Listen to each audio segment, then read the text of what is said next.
afternoon, everybody. This is Mike DiLisio here with a Q&A for you.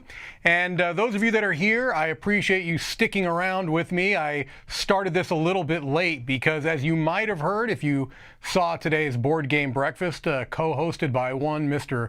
Chris Yee, that we are getting ourselves all set up for the Dice Tower retreat. So as of up to about 10 minutes ago or so, we were loading up the truck with that world famous Dice Tower library. And so if you've had a chance to see the library before at one of our events or have seen videos where we've shown off the library, you know that it is quite voluminous and takes a lot of work to get that moved around. So it's pretty much good to go, and I'm here ready to chat with all of you and answer some questions. Speaking of the retreat, in case you missed it this morning, as of this morning, there were still a few last-minute tickets available for the retreat. I don't know if that's still the case, but you can check tabletop.events, I believe is the website, to see if you want to, make an impulsive last-minute trip to Orlando, or maybe if you are close enough to make that a viable option. I can confirm that it is a spectacular event, and we would love to see you there. But regardless of that, let's get things started with a contest. Wait, maybe let me double check. Yes, a contest, ladies and gentlemen. A contest for a $10 gift certificate to Game Nerds. This is worldwide. And what you're going to do is you're going to email us at contest@dicetower.com. Again, this is for a $10 Game Nerds gift certificate. And in the subject line, I would like you to put the word Topaz. Topaz, as you see below me here. Just barely below me. Let me sit up. There we go. Now it looks a little better. But I also would like to have you answer a question for me, okay? The question is, what is your favorite gemstone? All right, because this subject was one that was already chosen. I didn't choose topaz as a subject, but when I saw it, I was perplexed, and I thought, is that a semi-precious stone? And so I asked Chris, and he had no idea. He's useless, no help at all. And so we looked it up, and it is not. It is a gemstone, apparently. So my question is, what is your favorite gemstone? And topaz is a perfectly fine answer if that's your favorite. But anyway, $10 Game Nerds gift certificate worldwide. Good luck to everyone who enters. All right, let's get down to business, shall we? I'm going to take a healthy drink of agua fresca here. That's good stuff. That was a little bit of work getting that truck moving. So let's take a look at some of these questions that we have here. I'm going to kind of scroll up a little bit. I know that we had a healthy amount of conversation before we got started, so I'm going to try to start at where the questions are. Here we go. Okay, I think I'm about at the beginning here.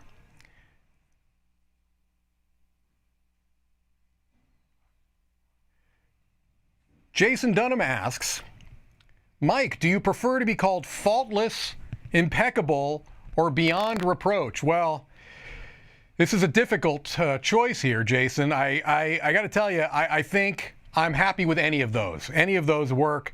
If you wanted to feel particularly generous, you can do all three, but that's not necessary. And I almost banned somebody. That's what I do. I click a button and I almost ban people. I send them off into nowhere land. We've had a number of people comment about the Christmas tree up over here. Okay, the Christmas tree. Is it too early? Well, that's going to be for everyone to decide. Based on the number of comments, many people obviously feel like it is too early. But just know that that was specifically, this little corner was specifically dolled up early because we filmed our 12 Games of Christmas series of videos. If you've had a chance to see any of those. If you haven't, you should check them out. There's some great suggestions on there. It's a whole series of videos where we're kind of making shopping recommendations. And so Tom thought it would be nice, since this is a holiday shopping recommendation list, to have some holiday decorations in the back, and we haven't changed it. So that's all that's about.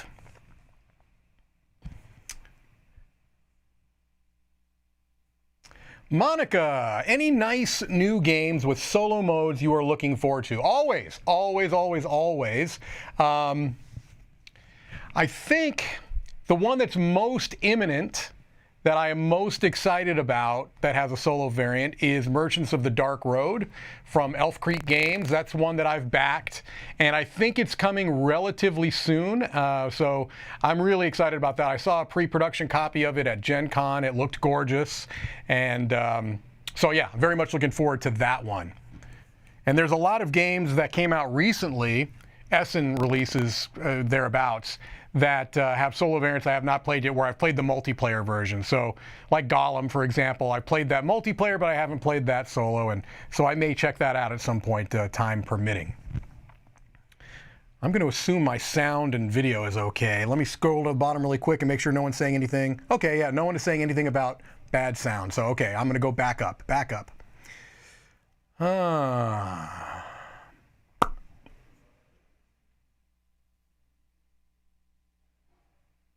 Adam Holt. Hello, what are you most excited to play at the retreat? Oh, this is a tough one. There's a lot that I mean, there's games that I've already played that I'm excited about playing with other people and maybe exposing them to it or turning them onto it. Like at the last retreat, which was not all that long ago, I had just received my copy of Aqua Garden, a Kickstarter, and I taught that probably 5-6 times at the retreat. And I'm hoping to do that again because I'd like to turn some people onto that game, although unfortunately it seems to be a little bit tough to get a hold of because it was a Kickstarter game. But that one is one. Merchant's Cove is one that I'd love to potentially teach. I am going to be bringing the prototype to Lords of Ragnarok. However, this is one I have to be very, very cautious about because, first of all, it's one that I'm going to probably kind of have to hold on to because, you know, since it is a pre-production copy and it's still very much a prototype, we have to kind of keep tight reins on it. And I'm probably, with it being a bigger game that's going to be a little bit harder to teach, I'm probably going to try to keep that to one game a day where I teach that. And so that one, you know, I'm looking forward to. All kinds of stuff.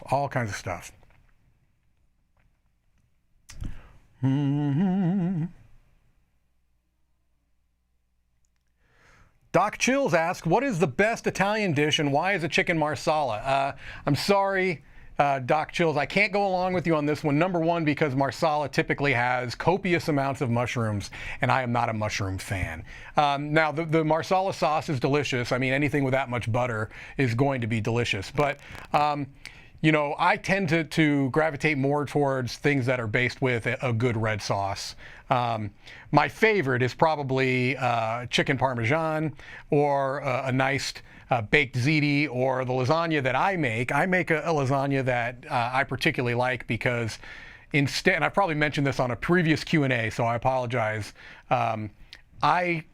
Instead of using ricotta cheese, which is the standard, I use mascarpone. And I whip that with egg and some fresh chives. I prefer that to ricotta cheese because, I don't know, ricotta is more of like a cottage cheese, and I don't particularly like that. So anyway, chicken marsala is fine, but I don't like mushrooms. Ben asks, what were you hoping to do at this retreat that you didn't do at the last retreat?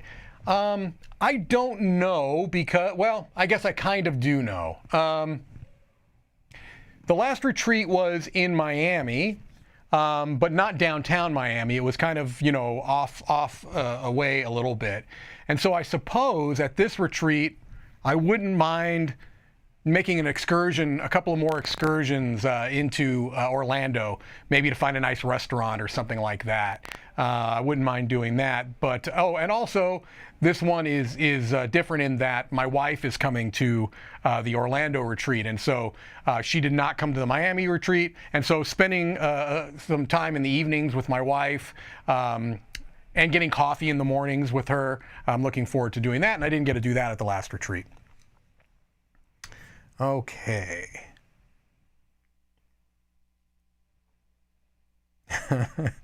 David M. asks, so Mike, how over all of chat's nonsense are you? Between all our nonsense, rock comments, and bad puns, I imagine it's quite tiring. Well, David, here's the thing.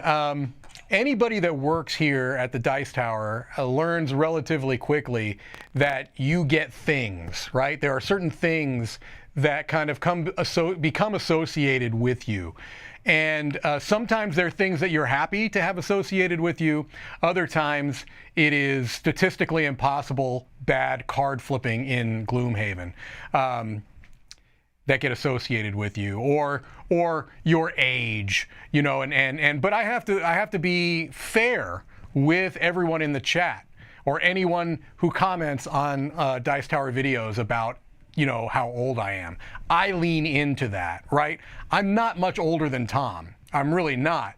But it's a shtick, right? It's kind of fun. It's silly. It's, I believe, all done in good fun. And so I don't take anything, you know, personally or too seriously.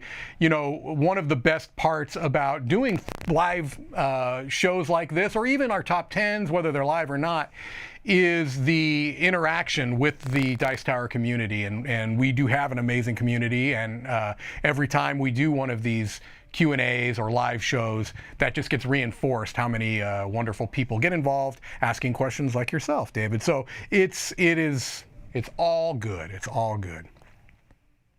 And directly right below that, Ephraim, hello, Mike the Ancient. Well, hello, Ephraim. I will forgive you that because you are always...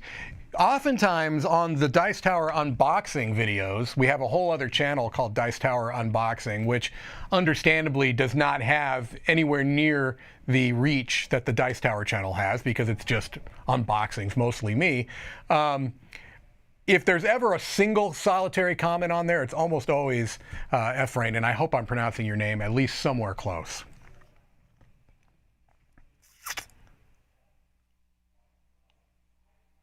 Nick Benakers? Don't know. Sorry. What was your first board game table? I actually have never, and still to this day, don't own a dedicated game table.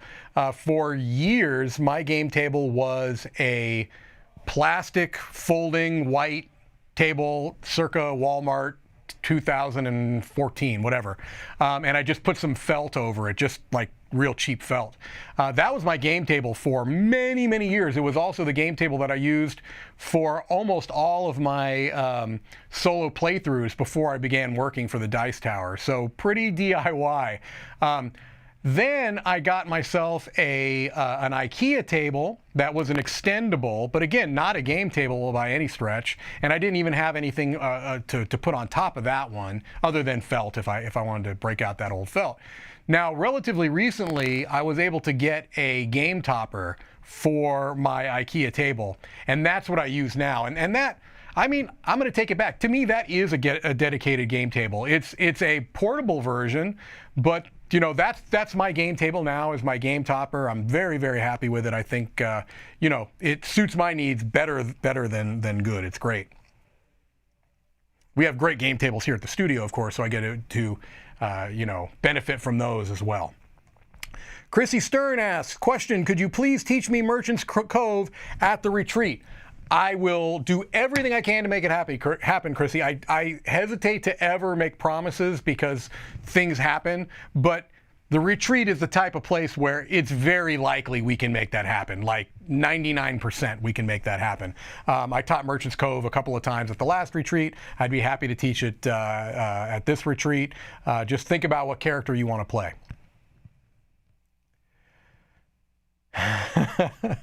Terrier Halo. How can your hair be in such order after loading 16 tons of board games? I don't know. I guess, well, first of all, the weather here in Florida, in South Florida, is gorgeous right now. So it's not as overwhelmingly hot as it would have been, or it has been most of the year. And so that was a huge help. Also, we had a lot of people here helping, so it wasn't 2 people loading a truck, you know, with 26 shelves worth of games. It was like 5 or 6 people all pooling their resources and working together. So that's all I can say. Thank you for the comment about the hair. I'm going to enjoy it for the brief period that I still have it. I am rapidly thinning, especially in the back, and I notice that every time one of these these overhead cameras catches me at the wrong angle.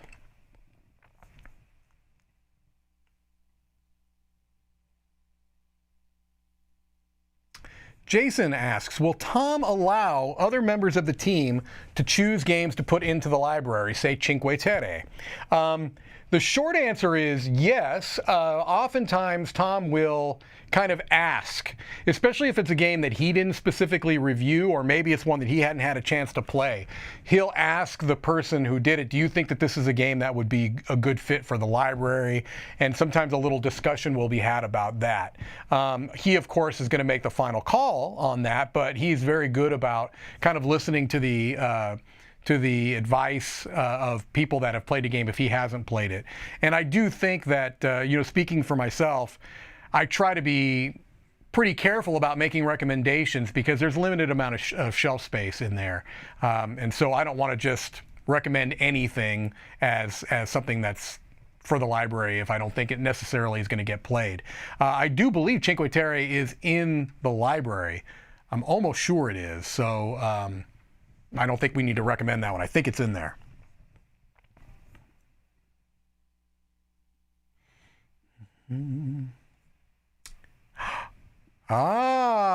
Yvonne. Hi, Mike. Have a great retreat. Must ask you, what do you like more, Smartphone Inc. or Mobile Markets? And if I have my names correctly here, this is the designer of both games asking me this question. So this is a very dangerous response. Now, Mobile Markets has not been reviewed yet, and I have not played it anywhere nearly as much as I have played Smartphone Inc. But I have played Mobile Markets, both multiplayer and solo.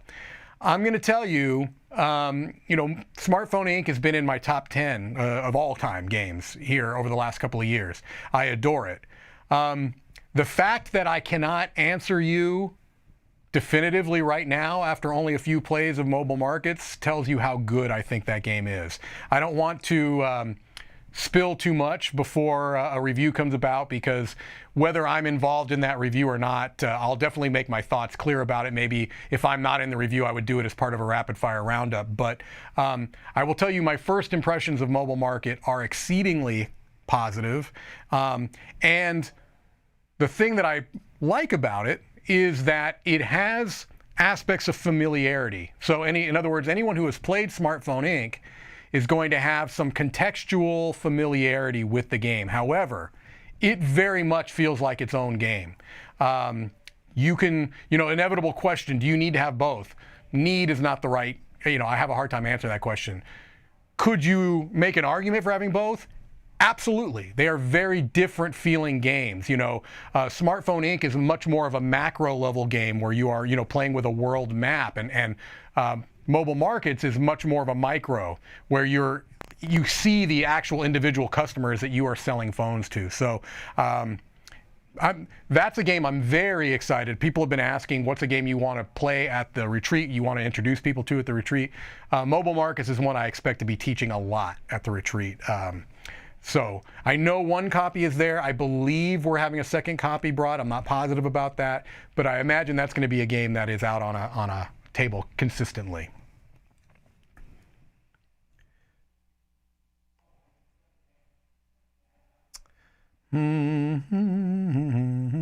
Sebastian says, just wanted to mention how much I loved your intros to We'll Play It Live. More of these, please. Thank you, Sebastian. That's very kind of you. That is, those were a lot of fun to put together. They were collaborative, of course. It was a situation where we were trying to come up with a name for these series of live plays that we were going to do, and I don't know if the We'll Play It Live came first or some iteration of that, and then it struck somebody, I don't remember who, whether it was Roy or Chris or me, that it kind of clicked back into that We'll Do It Live, old Bill O'Reilly kind of thing that's become a meme, where he was part of Inside Edition and went off the rails because things weren't working out on his teleprompter. And so that was really all kind of we needed to get started. I was, from there it went to, all right, well, what would be something that's going to get somebody doing a live play upset and angry enough? And we thought, well, not understanding how the rules work or something along those lines. We thought, okay, well, that's a good bit. We'll try that. but we'll want to make them as simple games as possible. So, you know, we chose King Domino specifically, and we chose Patchwork specifically. We were almost thinking about putting some Haba games in there just to, you know, kind of reiterate the idea that it's leaning into the silly of these are not hard games. Anyone should be able to figure out how to play these with the rule book. And so then that came into Chris coming in, kind of holding the camera handheld, me sitting here at this very table over there, with the pieces just splayed out. And we're ad-libbing. You know, I was just kind of like ranting, you know, yelling, making a commotion. Thankfully, it turned out, I think, pretty well, and most people have had some very nice things. So the only negative about it is that I did blow out my voice. John Malazzo asks, what's the next Foursquare review? The last one that just went up this weekend was Ultre, the Antoine Boza game. Upcoming this, I believe, Sunday is Unsettled, our Foursquare review of Unsettled. And I think you're going to enjoy that one. That was myself and Tom and Chris and Roy. We all gave our thoughts on Unsettled. And I'm not going to give anything away at all. All right. That game is also at the retreat. That's one that I could see getting potentially played as well.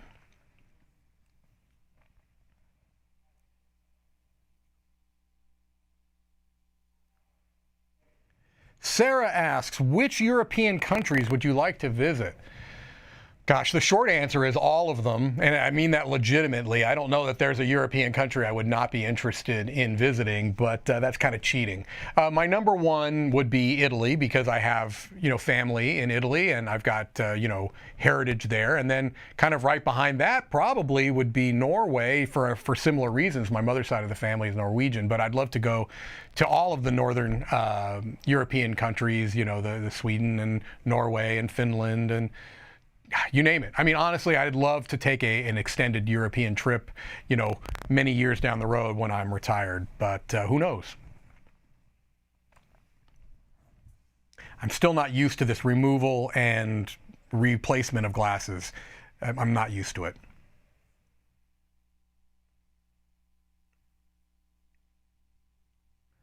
Avi says, Mike, after listening to a previous chat, I checked out Sporadically Bored with you and Dan.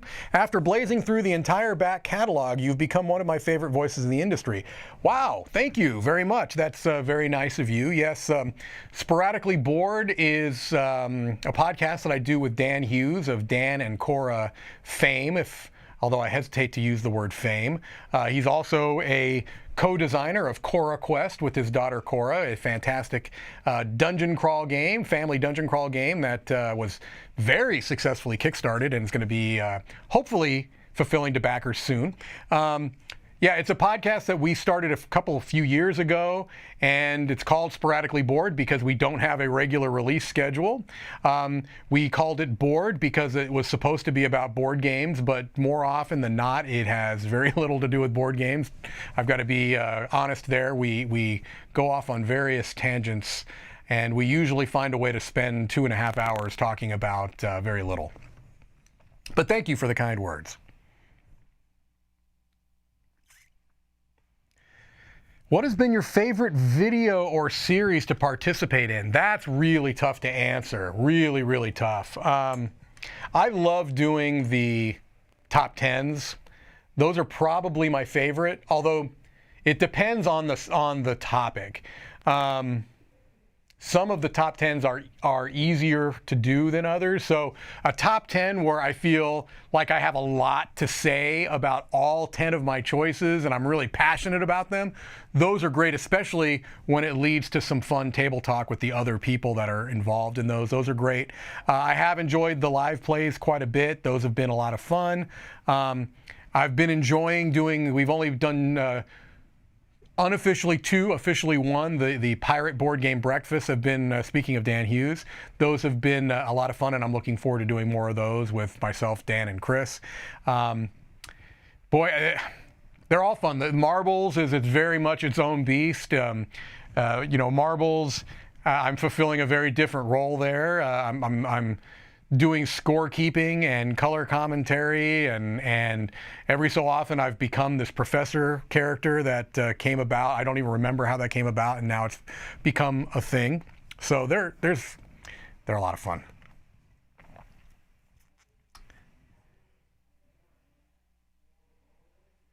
Someone Tommy asking if I'll teach Dwellings of Eldervale again. I won't make promises, but I did. That's another game at the last retreat that I taught at least twice.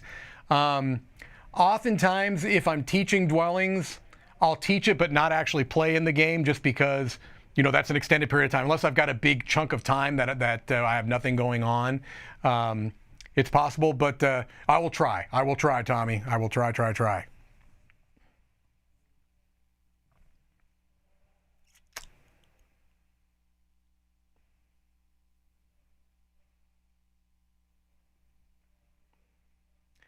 Yes, Sebastian asks, what would be your Dwellings of Eldervale surprise this year, or will it be answered in some end-of-year listings?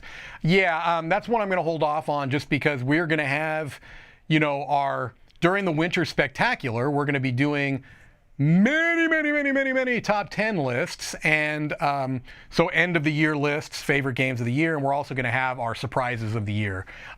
So I will hold off. I will have my top 10 surprises of the year for you during the Winter Spectacular, along with other Dice Tower crew.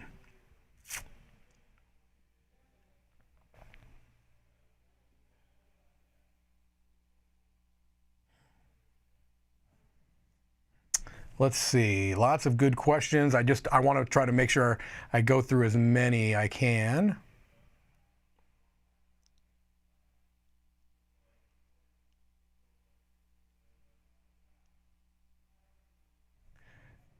It's always a pleasure to see you in live plays because of how you interact, how you state what you will do.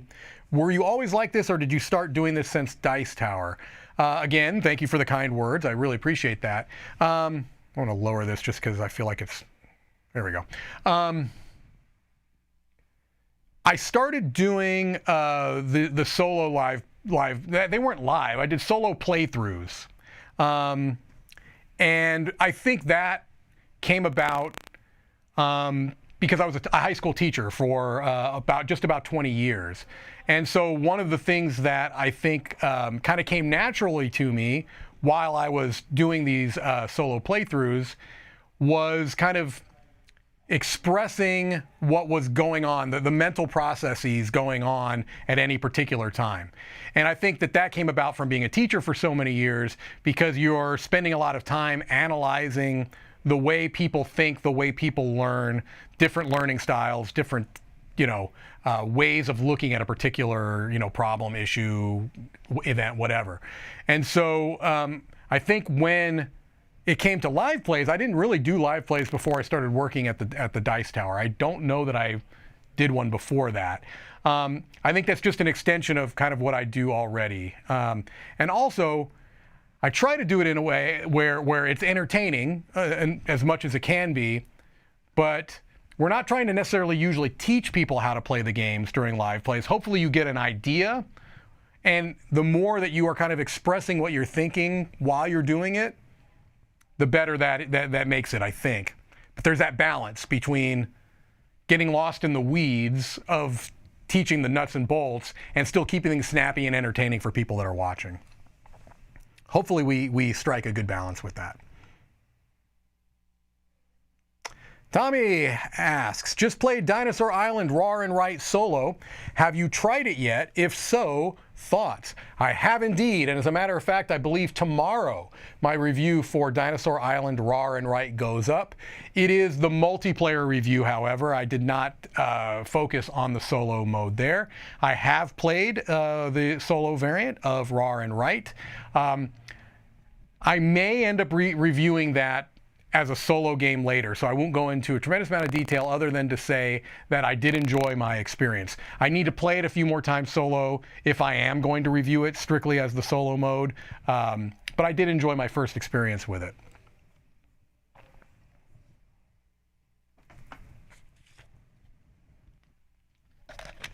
All right, Veldrak. Which of Vital Lacerda's games is your favorite to date? Also, any initial thoughts on his upcoming weather machine?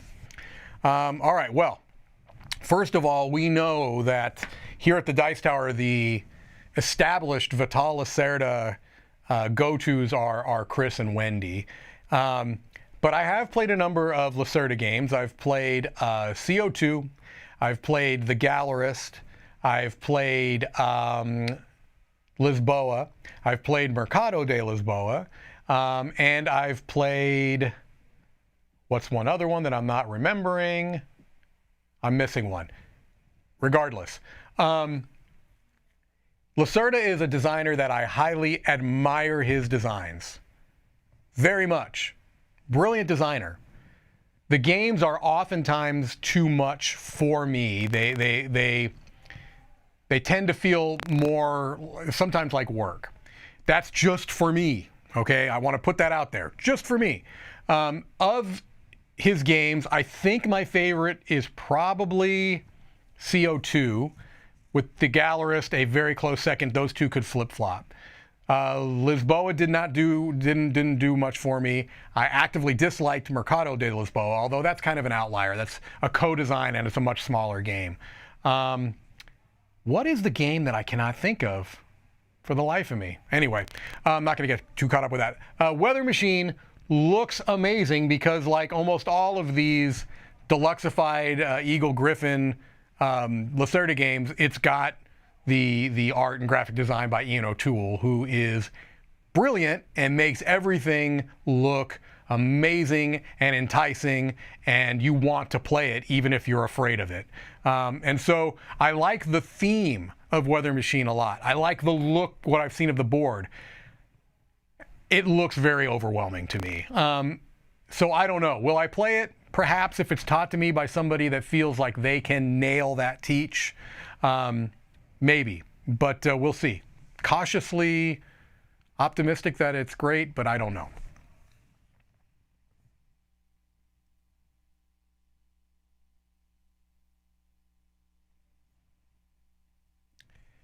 Esteban, you blew it! There we go. I want that "you blew it" thing, for anybody who's not familiar, is it comes from a Robert De Niro line in a movie called Heat, with he and Al Pacino.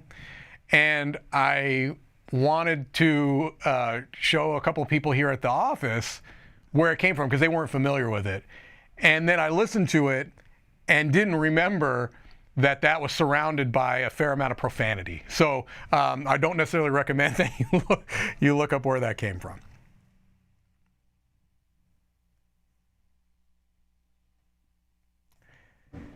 Nathan says, Chris Yee recommended a TV show earlier today. Can you also recommend a show we should watch? I'd be happy to, but I will tell you it's probably on the other end of the spectrum. Chris recommended a children's animated show that is, I believe, on the Cartoon Network. My wife and I just recently finished a show that is on Hulu, and it is not family friendly, so I will put that out there. It's called Only Murders in the Building, and it's with Steve Martin and Martin Short and Selena Gomez. And the first season had 10 episodes. They're each about 30 to 35 minutes. And the idea behind this is that these are three people that live in the same building but didn't know each other. And they all bond over a shared love of true crime podcasts. And it turns out that there's a murder in their very building that they live in. And so they try to create a true crime podcast where they investigate who the murderer in the building is. I think that Steve Martin is a comedic genius, and I know that word is used very flippantly, but I think he legitimately is a comedic genius. And so the interplay between he and Martin Short is something that's been well established. They've worked in movies, obviously, throughout the years. They've also done some live shows throughout recent years, and so they have a great rapport. And Selena Gomez is a really good mix with that duo there. So I recommend that. Again, not family friendly, fair about a bit of profanity. But if you can get past that and that doesn't bother you, it's a really good show.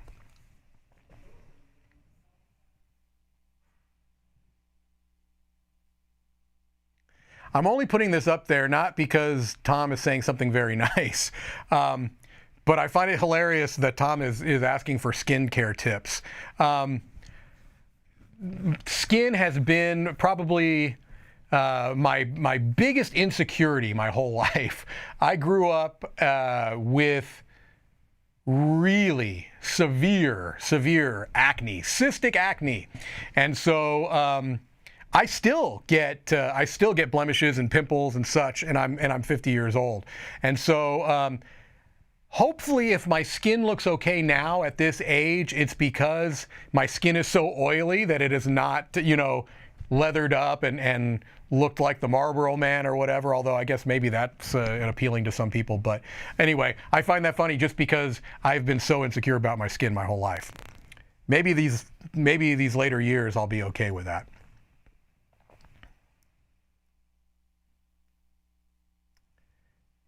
Movie asks, was there a specific game that truly got you into the hobby, or was it more of a collection of games or memories? This, I'm one of the cliche people that was brought in with Catan.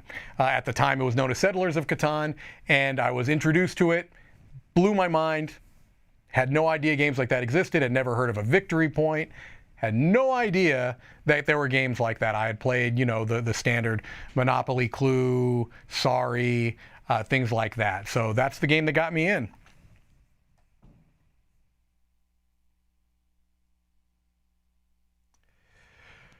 Will Burke asks, any chance you'll do a solo review of The Great Wall? Game looks gorgeous, but would love to see if the solo play holds up. I don't know. I have to tell you honestly, Will, that's pretty far down the queue just because I haven't even played multiplayer Great Wall. That's one that Tom has played quite a bit, but I haven't had a chance to play it. If I can play it maybe during the retreat and get a sense where I feel comfortable with the game, then maybe I'll look at the solo mode and see if it's something that I could, you know, kind of piggyback off of. But that's not high on the queue just because I'm not familiar with the game yet. It does look amazing, though.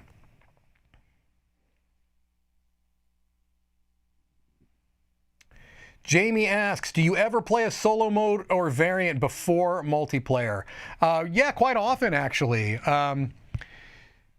Really, before I started with Dice Tower, I would say that was the norm, where I would play the solo variant first and then maybe introduce it to my game group.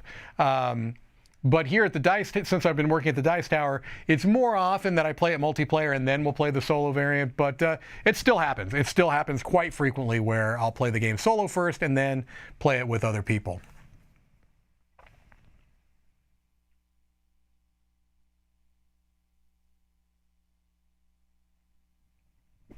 Been missing your solo mode days videos?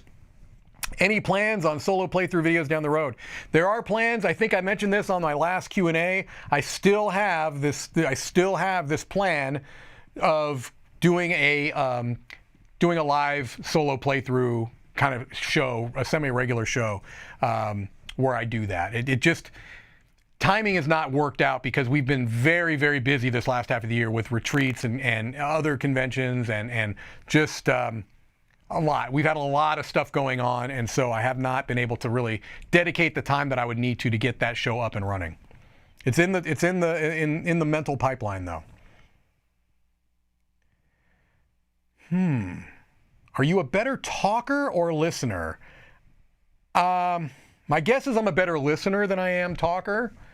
I think I'm a good listener. I think as a teacher, it helps if you're a good listener.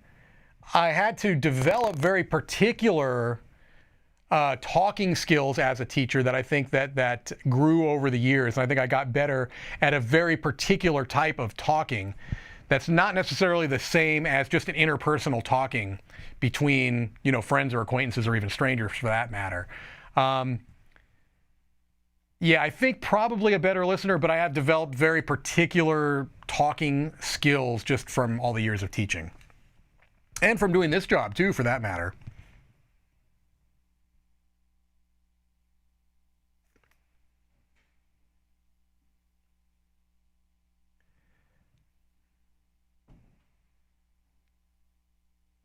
I'm scrolling through. Oh boy, here we go. I'm going to get hate for this. Do you ever watch holiday movies like on the Hallmark Channel? I see the Hallmark. I get that they're probably too easy to rag on.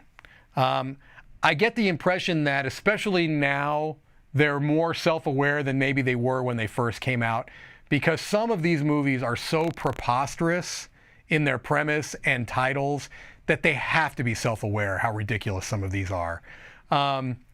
Maybe less with the holiday movies and more with the kind of either people in danger, or I don't know, you see all kinds of these movies on whether it's Lifetime or the Hallmark Channel, and just again, the titles and the premises of these are oftentimes so preposterous. But I'm not a huge holiday movie fan. There are certain ones that I love.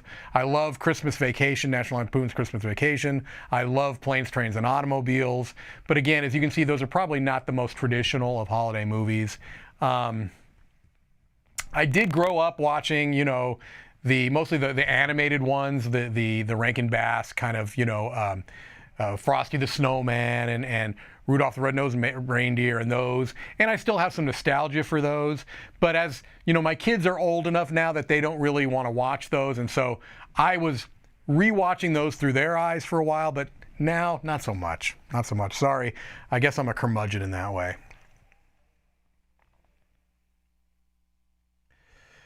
Cammy, I heard you like American hardcore punk. Top 3 favorite albums, just off the top of your head. This is really tough. Fugazi, well, I mean, probably Repeater or In on the Kill Taker from Fugazi would be up there. Husker Du, Land Speed Record maybe. Minutemen, Double Nickels on the Dime. Although a lot of people don't consider Minutemen punk, I do. I'm not such a purist in that way. I think it's more about attitude than it is about necessarily the way the music sounds.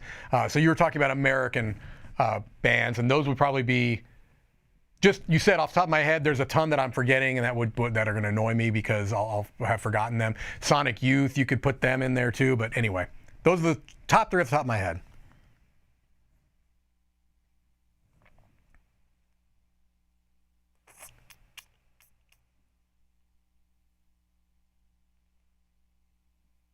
Okay, here we go. Sean Gillette, just getting into Too Many Bones. How many gear locks do you run, and what are your favorites? Boy, this is hard. As far as favorite, it's really, really hard. It just depends on kind of the mood I'm in. If I'm wanting to play more of like a tanky type of a character, or if I wanted to do something a little bit more finesse, or, you know, I like, oh gosh, I don't know. It's really hard for me to pick my favorites. Yeah, I'm not sure. I tend to run 1 or 2. Yeah, I just tend to run 1 or 2. I don't need the mental load of more than 2 when I'm running them. Yeah, I feel bad for not picking a favorite, but I don't know if I have a favorite. It just depends on the mood I'm in. I feel like I saw, I'm going to scroll way down here because I feel like I saw something pop through. Yes, a super chat from Ken. Penn and Teller have their residency show at the Rio. Can we have them as honorary guests to Dice Tower West in Vegas? At least give them guest passes. That's above my pay grade, Ken, but thank you for the super chat. But this actually reminded me, too, because we're about 15 minutes out, which is amazing to me. I'm going to scroll here towards the bottom and try to get some of these later questions here.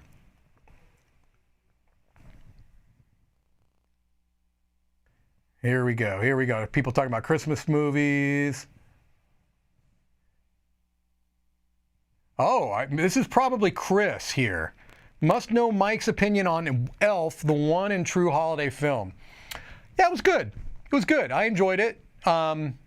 Do I think that it is the be-all and end-all, as many people seem to? Probably not, but it was good. I mean, I enjoyed it. Do I need to ever see it again? Probably not. Am I going to ask myself rhetorical questions? Potentially.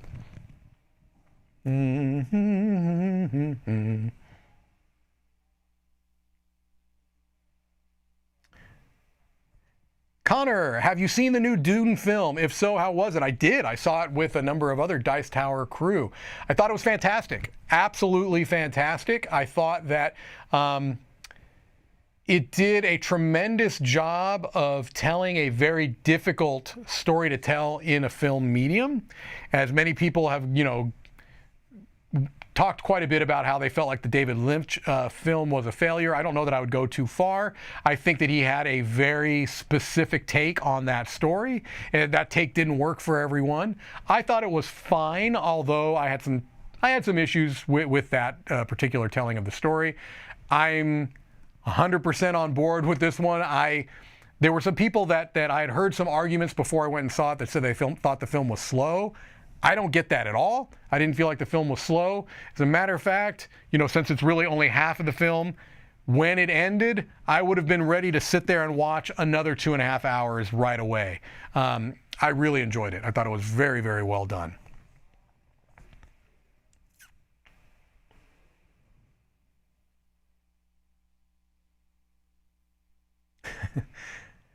I haven't seen Liz Davidson much on the channel. Did you and her have a death match for Supreme Solo Player? No. I try not to get into death matches that I'm sure to lose. No, I think Liz is just focusing more on her own channel right now. I don't want to speak for Liz. I don't know. But I know she's still doing her own thing. She's kind of doing I know she's doing a podcast. She's still doing playthroughs, and she's also still teaching. She's a Latin teacher. So no death match.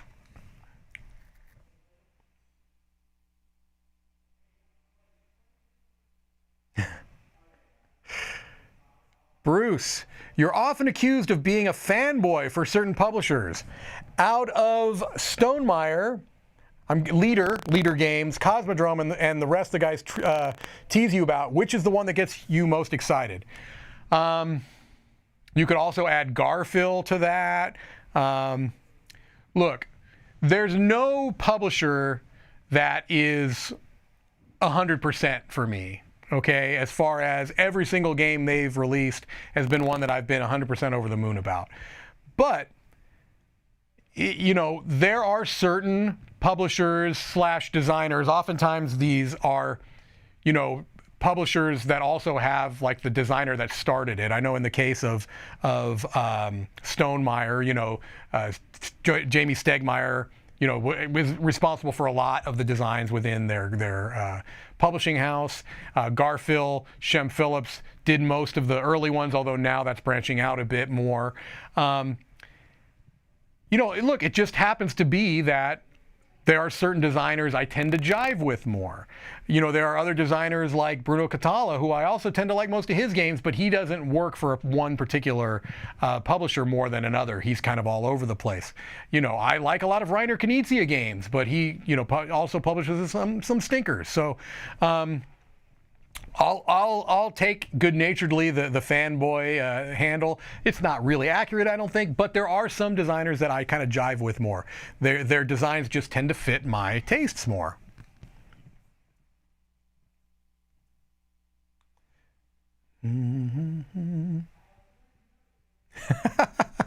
You guys don't do makeup for the camera. No, I would hope that would be obvious, but no, we do not. I'll speak for myself. I do not. I don't know about anyone else's. I will not speak for anyone else when it comes with that.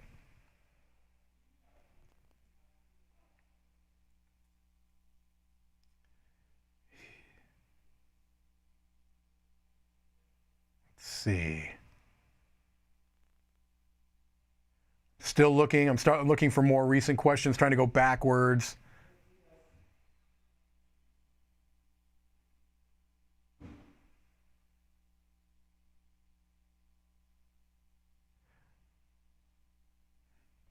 This is an interesting comparison, some random dude.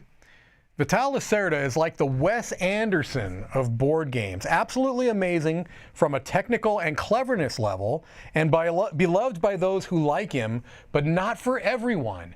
That's a very, very interesting analogy, and my gut impression is 100% on board with you for that. I think that's a really good analogy. I've got Chris Yee. Hey, Chris. Mike, I was trying to to film some behind-the-scenes stuff. He's doing some secret behind-the-scenes footage, and I ruined it for him.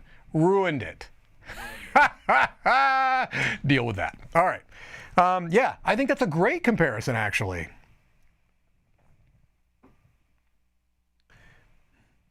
Yeah, other people are trying to think of the Lacerda game that I left out, and now I'm wondering if I did leave one out. Maybe I didn't leave one out. I haven't played On Mars. I haven't played Vinhos. I haven't played Escape Plan. So maybe I didn't.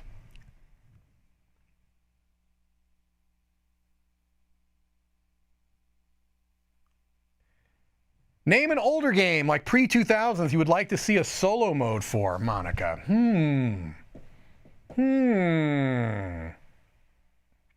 I don't know. Like maybe Blue Moon City? That'd be cool. There probably already is. Anytime you ask these questions, you can almost guarantee there's going to be a fan-made solo variant out there. I think there probably is a fan-made solo mode for Blue Moon City, but I don't believe I've tried it. We've already mentioned Cinque Terre. I don't know if that's from pre-2000s. I don't think it is, actually, but that's the first one that pops to mind. Actually, I don't know if Blue Moon City is pre-2000s. Probably not, but it's older.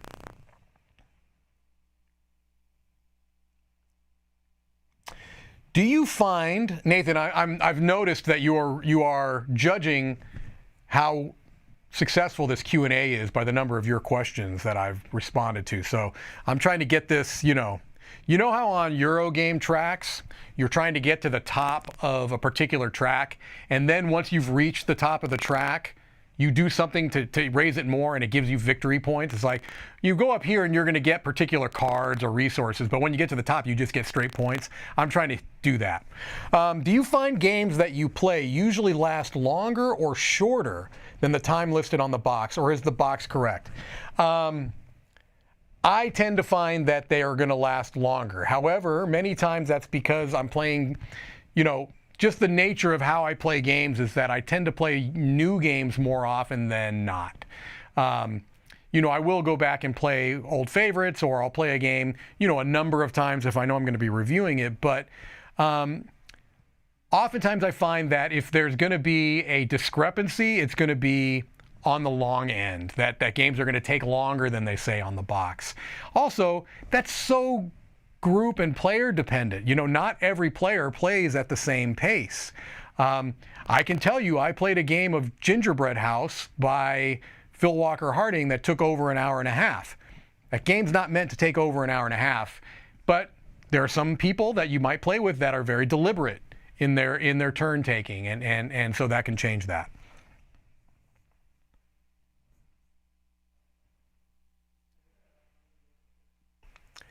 Jeremiah Custer asks, do you like skirmish games? Summoner Wars, Memoir 44, Undaunted, Heroescape, etc. I do like some. Of the ones you listed here, I've played Summoner Wars and Undaunted. I don't think I've played Memoir, but I've played that Commands and Colors system. I played Commands and Colors Ancients, which uses basically that same core mechanism. So you can kind of extrapolate that. Summoner Wars, I think is okay. I don't go over the moon for it like Roy and Tom do, and maybe Z, but definitely Roy and Tom. I think it's clever, but it's not my favorite. Undaunted, I think, is terrific. I love Undaunted. Haven't played Heroescape. I consider Wildlands by Martin Wallace a skirmish game, and I like that quite a bit. There are some other more recent skirmish games that I've enjoyed.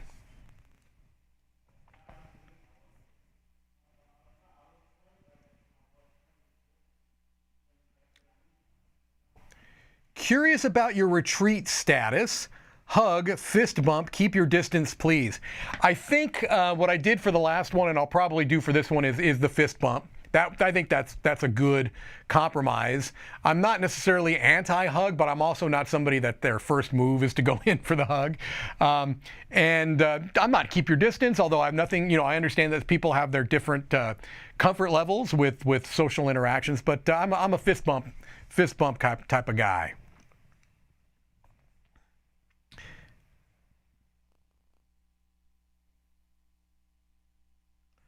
Question from Ben Maddox. I'm going to answer this question, and then I'm going to make a comment about Ben Maddox. If you go to Essen next year, are you going to try and spend some time in Berlin? I would love to. I believe that is the current home of one Mr. Ben Maddox. Ben, if you're not familiar, is the host of 5 Games for Doomsday, a spectacular podcast that has had a number of great guests. He's also the host of a newer show here on the Dice Tower called Design Notes. And as a matter of fact, his most recent episode with the designer Frank West of the City of Games, designer of many fantastic games, the City of Kings, and you may be most familiar with him for the Isle of Cats.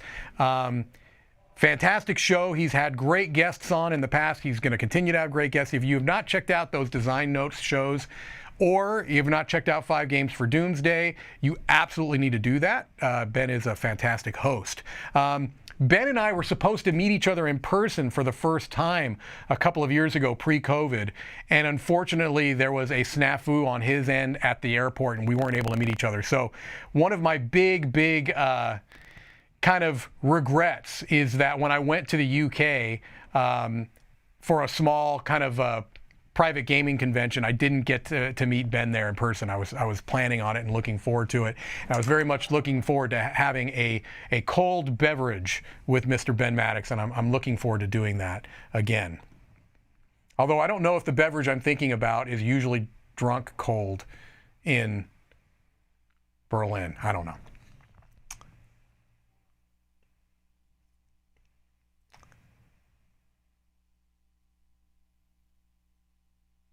Hey, Mike, I like your shirt. May I ask where you bought it from? You're welcome to ask me. I don't remember. I have no idea. I have no idea where I bought this shirt.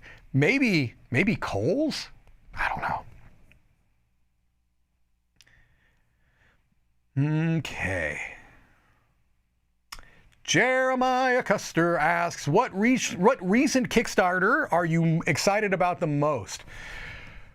Meaning recent that has maybe funded recently. I'm assuming that's what you're asking here. I'm really excited about Bardwood Grove. It was my pick of the week that week on Crowdsurfing. It's another from Final Frontier Games, the same designer as Merchant's Cove, and in the same world, so to speak, and very much looking forward to that. I love the theme where you are bards. I feel like that character doesn't get enough love in kind of tabletop gaming, role-playing gaming, whatever.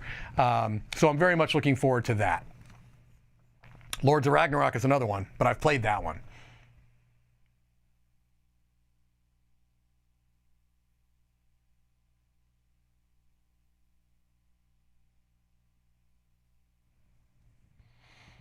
Kirk asks, as a recent convert to sporadically bored, I've been wondering about your time and development on the, wondering if your time and development on the Dice Tower has influenced your voice on the podcast. That's a really interesting question. I don't know if I would be the one to answer this question. I suppose that would probably be up to the listeners. The listeners would probably have a better grasp on whether my voice or my development has changed since I started with the Dice Tower. Now, I will tell you this. When I first started with the Dice Tower, I was very careful about bringing it up on the show, about talking about about working here too much, because I was still getting comfortable with what my place was here on the show and getting comfortable with the people I was working with.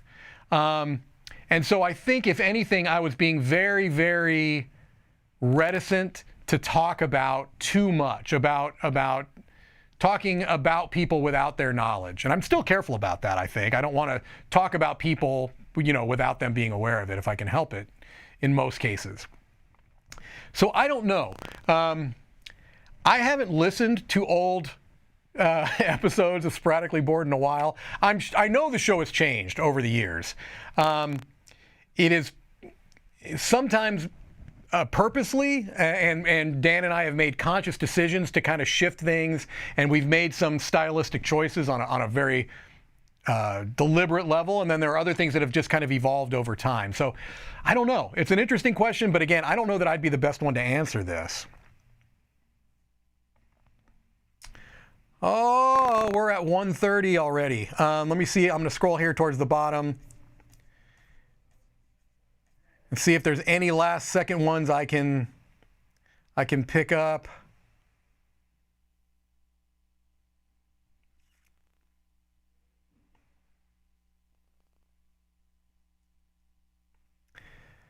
Kabuki Kid. Hey, I had to get at least one Kabuki question in here. I'll probably end with this one. Apologies, but I know we still have some last minute things we need to kind of wrap up with the retreat. So, what is the best thing you have read, watched, played recently? Wanted to hear more about your non-board game interests. I've already talked about a TV show, Only Murders in the Building, if anyone came in late, on Hulu. So I really enjoyed that. I am currently reading. I haven't finished reading it, and I'm still like in the first quarter. I just downloaded this book on my Kindle recently. I'm currently reading a book called Crossroads by Jonathan Franzen. He's an author that wrote a book called The Corrections a number of years ago that I really enjoyed.